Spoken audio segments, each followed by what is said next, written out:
Fox. Hello, here we are. Hi, this is Hank, and I'm joined from Texas. I didn't realize that you were still on location, Jacob Soboroff. How you doing? Hey man, I'm good. How are you doing?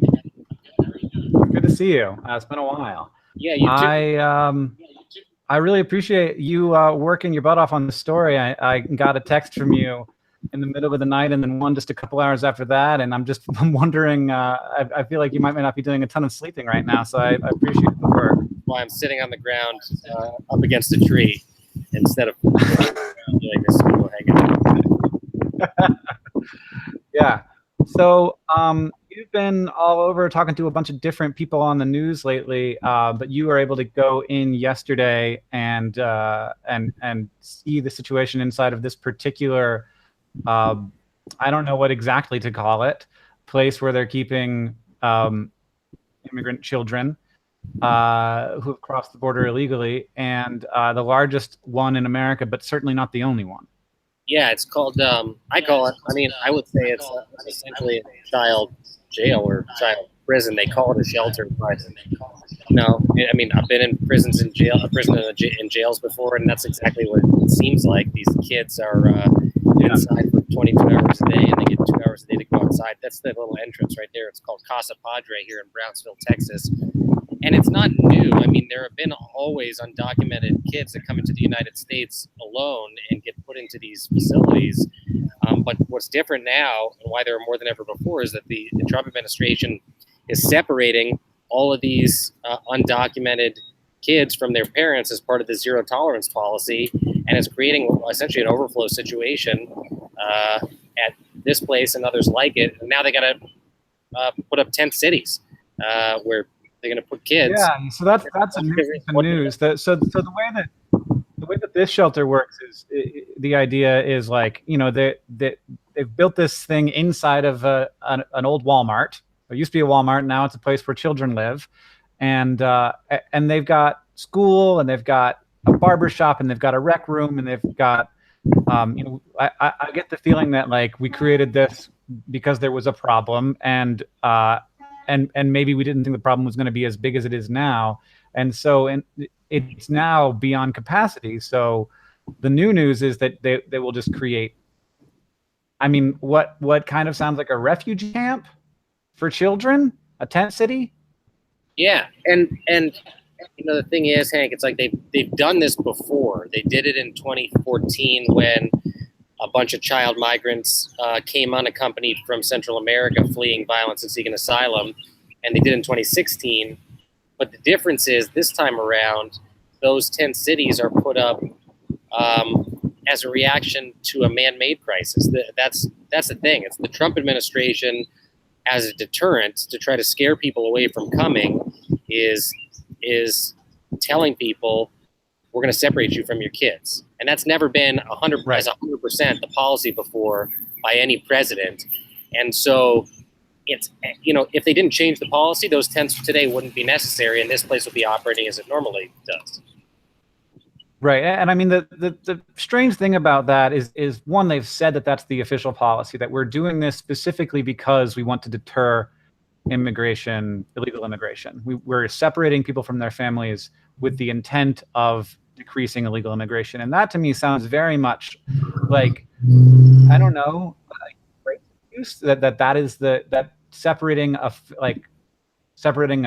a mother from her child is a deterrent, should never be a deterrent from any crime.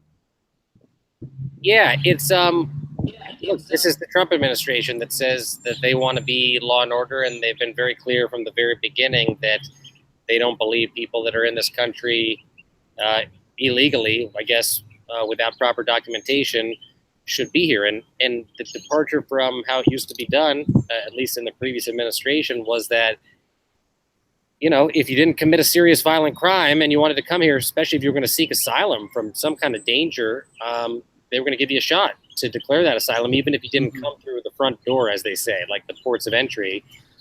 And now the Trump administration, like you said, they're trying to deter people, scare them away from coming, all because they just don't. It's this fundamental belief that people who are not citizens shouldn't be here.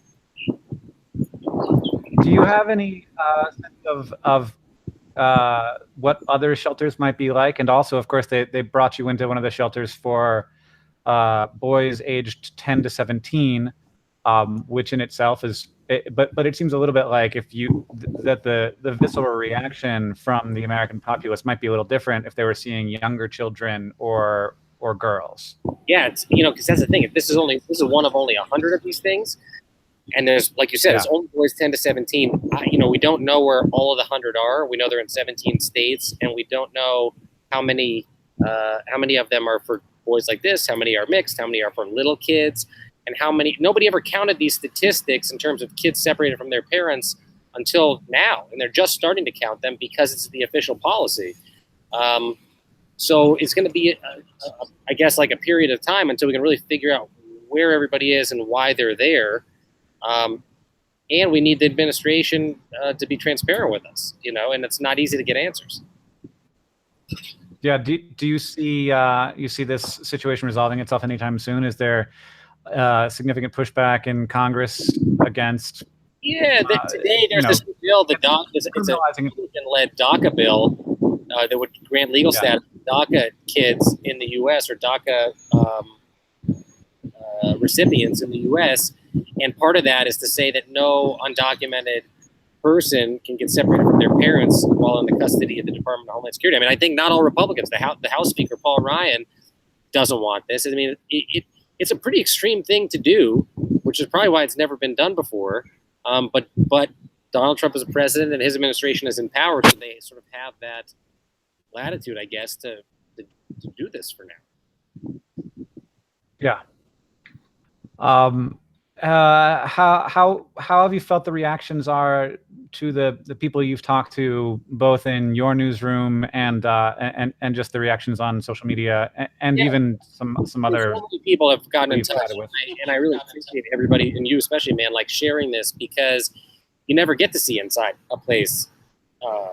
You never get to see it inside a place like this, and it's just, I think it opens the eyes of all of us to what's really going on in a former Walmart that has 1,500 young boys inside it, across the street from a gas station in the middle of a neighborhood in Brownsville, Texas. I'm looking at a chicken wings place across the street. I mean, it's weird, and people should know about this and people should talk about it. And I think that's the response that I'm getting, is that people are grateful, not just that I went in there, but a bunch of journalists went in there yesterday, and we can have a conversation about it because we've had now eyes on it, but there's a lot more stuff we got to see with our own eyes so that we can have informed conversations like this. So so the idea is now when a person enters the country illegally, they're charged with a federal crime, and because they've been charged with that crime, once you're charged with a crime, you can be separated from your family, and you have to go to a jail that is separate from where children go to, instead of to a detention facility that might be set up for a family to be correct. Is there? I mean, does anybody know where these kids are going? Where they go from this place is, and actually they take relatively good care of the kids in here. These are licensed child care specialists with credentials in order to do this kind of stuff. They're going either to their sponsors, their family sponsors, or they would be reunited with their family after being separated from the family if the family gets out of prison. That's the thing that's sort of the wrinkle in all this, is it's hard to communicate with somebody in federal prison. So they got to figure out how that's going to happen, when they're going to get out of prison, what happens to those charges, and then when you're going to get out of here, and if they'll let you go back with your parents. It's different than, as I've been saying, as it's always been, because it used to just be, if you're on a company, you're going to find a sponsor, and within 52 days, more or less, you're going to be out of here. Right. And so how long have some of these kids been in there? Well, this is all just starting now, so it's sort of TBD. The policy's only been in effect since May, so they still say that that's the average, but we don't really know. And how many of the kids are people who crossed unaccompanied, and how many were with their family? Are currently in there. 30% are in there that have been separated from their families, which is way higher than it's been before. It used to be virtually all the kids came on their own.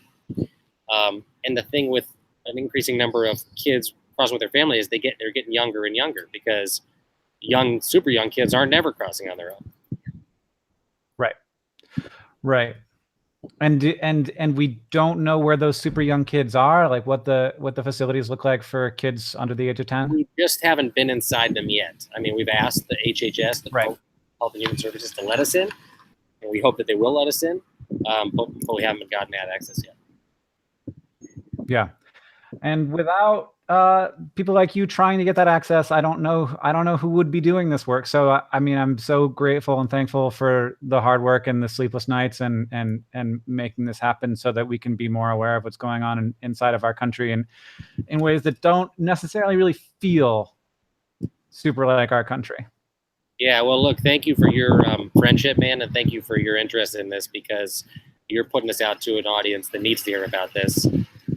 These are our peers, really, you know, as young people, and they could be any of us looking for a better life or fleeing a dangerous situation. And again, if we don't talk about it, how are we going to deal with it? Yeah. Thank you, and thanks to MSNBC for lending you to me. I don't know what went into that, but I appreciate it. They were excited, and I hope we get to do this again when it's not such a bummer of a situation. Yeah, absolutely. Well, thanks everybody for hanging out for this little stream. It'll be available on the channel afterward. So tell people about it if you want them to see it. And thanks, Jacob, for your great work. All right. Thanks, Hank.